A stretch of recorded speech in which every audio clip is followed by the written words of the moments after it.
We're definitely not in Scotland anymore.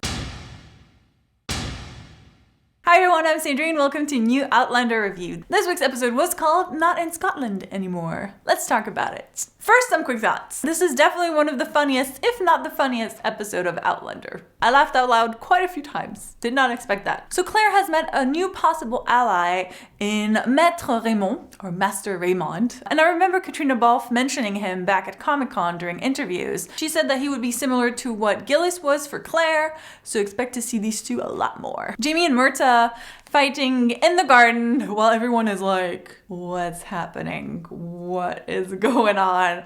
What was the best part? And they're just kind of like in their own little world. And French people are like, these Scottish people are so weird. I love Myrta at the end of the meeting with Charles is like looking at Jamie like, You could also just kill him. and Claire waxing her vajayjay. But the best part was just Jamie's reaction. It was so priceless. What is that?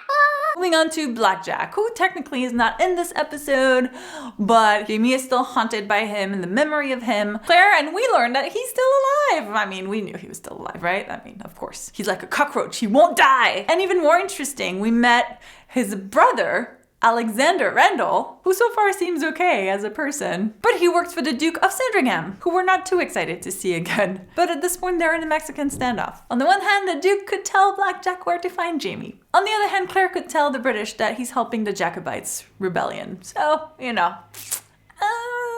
One thing's for sure, I think Claire should tell Jamie that Blackjack's still alive, although she should probably pick a good moment to tell him. Maybe not at the party. Maybe like, I don't know. I don't think this is a good time to tell Jamie that Blackjack's alive. So that's gonna be interesting. Moving on to the party at Versailles. So Clares dress was gorgeous. Can we just agree? Like, I was like, whoa. And then you think that Jamie's gonna be like, whoa. But he's like, Are you mad, woman? We can see everything about you. It's like you're naked. well, I mean, it was a pretty big cleavage, but come on. It was so freaking wide. Like, at some point she sits down, I'm like, can she even sit down with this? Like, you need like I don't know. It was crazy. I also love the meeting of Jamie's friend or ex or whatever it was. He was so uncomfortable and Claire's reaction was priceless, which is like, oh, really? Tell me more. Really, you knew each other.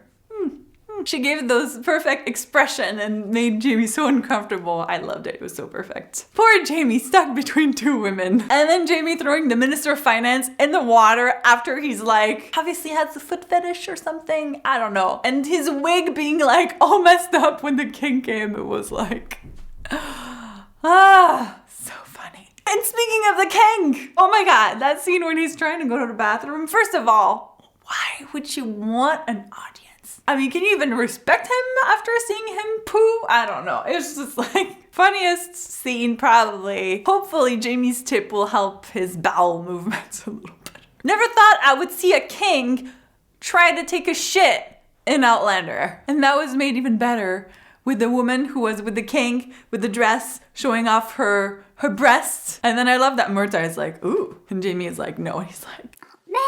who would have thought that Versailles could be this entertaining? I mean, I hope there are more trips there because yes. Overall, a pretty light episode, even though it ended on a pretty dark note, actually. Outlander is like, oh, everything's great. Joke, joke, joke, joke, Blackjack, blah. I enjoyed it in a different way than I enjoyed the premiere for sure, because the premiere was just like mind-blowing. But those are my thoughts. Of course, I would love to hear what you thought of this episode. Did you find it as funny as I did? I mean, the king. Can we just agree that the king was the best part? Let me know in the comments. Also, don't forget to subscribe if you haven't yet so you don't miss any of my Outlander reviews. Thank you guys so much for watching, and I'll see you soon. Bye! We didn't have a flash forward to the present, so we still don't know what's going on with that. I'm guessing we probably won't see it again until further down in the season. We're gonna be in France for quite a bit.